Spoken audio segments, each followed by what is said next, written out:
Bismillahirrahmanirrahim. Assalamualaikum warahmatullahi wabarakatuh.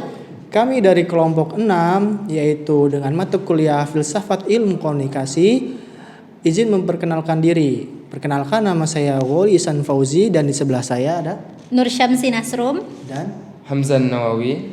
kami di sini akan mempresentasikan materi dengan tema perspektif interpretif. Langsung saja ke pembahasan yang pertama. Kita masuk pada pembahasan pertama, yaitu perspektif interpretif. Perspektif adalah sudut pandang manusia dalam memilih opini dan kepercayaan mengenai suatu hal. Perspektif disebut juga dengan point of view, juga dapat berarti kemampuan untuk mempertimbangkan hal-hal dalam hubungan satu sama lain secara akurat dan adil. Jadi, dapat kita pahami perspektif interpretif, yaitu mencari pemahaman bagaimana kita dapat membentuk dunia pemaknaan dengan melalui interaksi dan bagaimana kita bersikap terhadap dunia yang kita bentuk itu. Selanjutnya pembahasan kedua, yaitu pandangan dasar perspektif interpretif. Ada yang namanya fenomenologi. Nah, fenomenologi adalah sebuah studi dalam bidang filsafat yang mempelajari manusia sebagai sebuah fenomena. Fenomenologi merupakan sebuah aliran yang berpendapat bahwa hasrat yang kuat untuk mengerti yang sebenarnya dapat dicapai melalui pengamatan terhadap fenomena atau pertemuan kita dengan realita. Yang kedua, hermeneutika adalah ilmu filsafat yang mempelajari tentang proses komunikasi secara lisan atau gerakan antara dua atau lebih pembicara secara makna. Yang berarti dalam hal ini, seorang pengamat sosial tidak lebih tahu daripada pelaku dalam dunia sosial kehidupan itu. Oleh karena itu, dia harus masuk ke dalam unsur-unsur yang ingin dijelaskan. Makna secara akademik, dia harus paham untuk memahami itu sendiri. Dia dapat berpartisipasi dalam prosesnya. Pada titik inilah hermeneutika menempati posisi penting. Hermeneutika menegaskan bahwa fenomena khas manusia adalah bahasa. Dan karena itu, memahami manusia dapat dimulai dari bahasa. Peribahasa hermeneutika di sini adalah tidak ada pengetahuan tanpa pengetahuan yang mendahului. Darinya, kita membentuk sebuah keinginan tentang sesuatu yang kita tidak ketahui dari sesuatu yang kita tahu. Pengetahuan awal kita mungkin dapat salah satu bersifat parsial atau tidak teratur atau bahkan tidak dapat diterapkan dalam teks itu. Dalam kasus itu, sebuah interpretasi akan bermasalah jika pengetahuan awal kita lemah. Kita dapat memulai dengan dua atau lebih keinginan yang saling berlawanan dan melihat bagaimana yang satu bekerja lebih baik atau lebih miripnya. Kita akan secara sederhana memastikan untuk melihat apa yang sedang terjadi. Oke, pembahasan yang selanjutnya, yang ketiga, yaitu interaksionisme simbolik. Interaksionisme simbolik diperkenalkan oleh George Herbert Mead, yaitu karakteristik dasar ide ini adalah suatu hubungan yang terjadi secara alami antara manusia dalam masyarakat dan hubungan masyarakat dengan individu. Interaksi yang terjadi antar individu berkembang melalui simbol-simbol yang mereka ciptakan.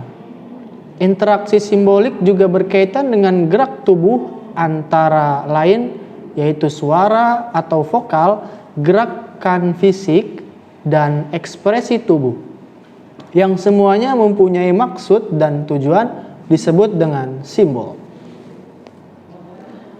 Oke.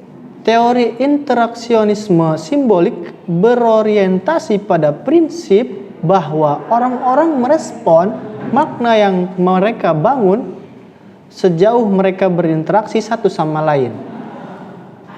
Setiap individu merupakan agen aktif dalam dunia sosial yang tentu saja dipengaruhi oleh budaya dan organisasi sosial. Bahkan, ia juga menjadi instrumen penting dalam produksi budaya, masyarakat, dan hubungan yang bermakna yang mempengaruhi mereka. Oke, yang selanjutnya yaitu struktur dan fungsi teori interpretif.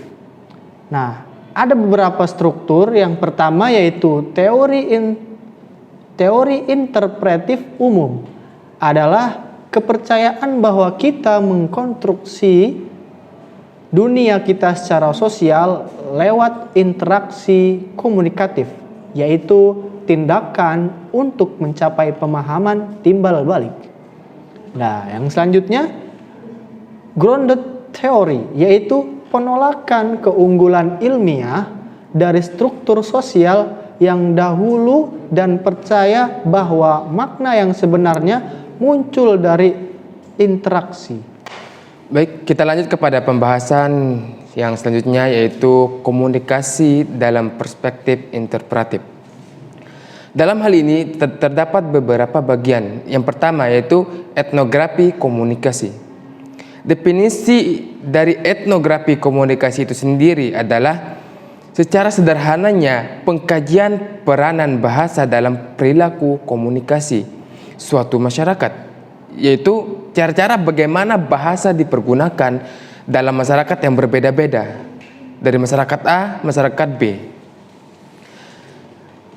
Beda kebudayaannya dalam etnografi komunikasi.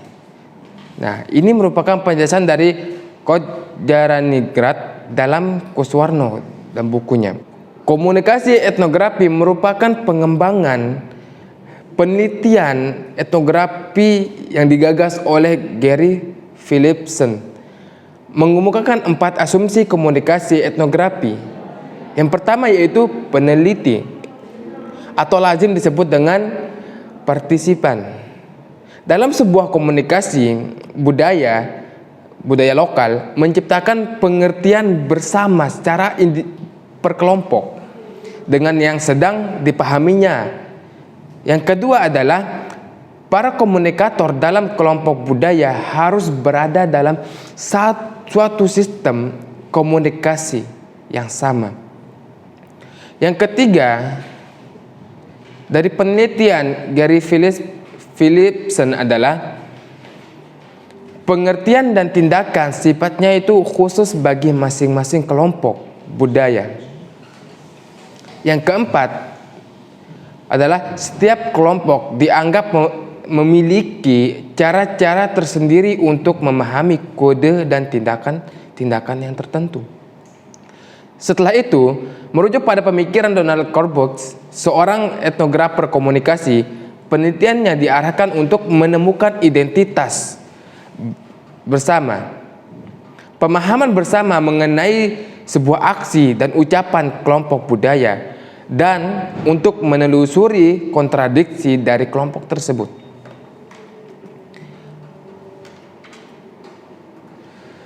Yang kedua, dramatisme dan narasi. Teori dramatisme dan narasi merupakan teori komunikasi yang dipengaruhi oleh interaksionalisme simbolik.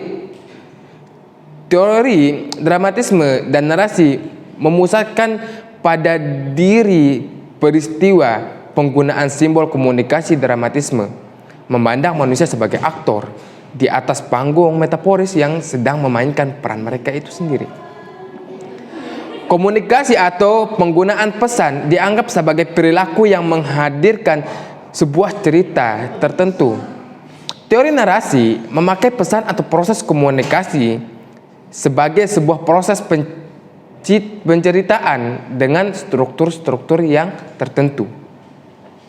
Kedua, teori ini tak bisa dipisahkan karena memainkan adegan berarti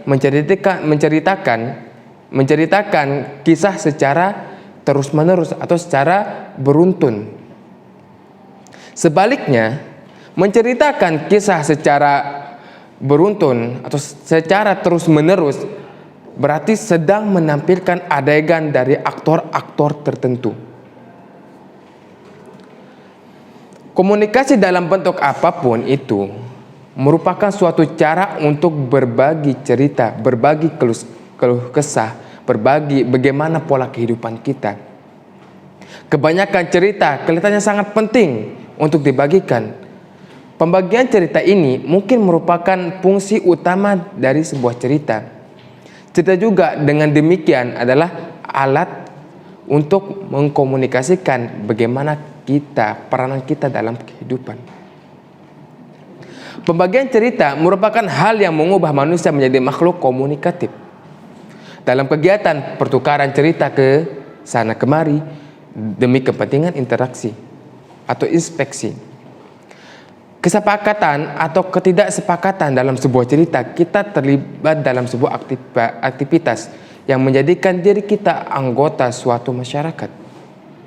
Pertukaran cerita dalam skala masyarakat merupakan inti dari sebuah keajaiban fenomenal yang tidak bisa dinalari oleh seorang manusia biasa atau seorang manusia sosial. Masyarakat itu yang sebagaimana digagaskan oleh Howard Gardner dalam bukunya. Baik, sekian pembahasan yang bisa kami sampaikan dari kelompok ke-6 tentang perspektif interpretatif. Kurang lebihnya itu kesalahan dari kami. Mohon maaf, dimaklumi. Sekian dan terima kasih juga kepada dosen pengampu yang telah memberikan kita ilmu dalam diskusi kali ini. Kurang lebihnya sekian dan terima kasih. Wabillahi taufiq wal hidayah. Wassalamualaikum warahmatullahi wabarakatuh.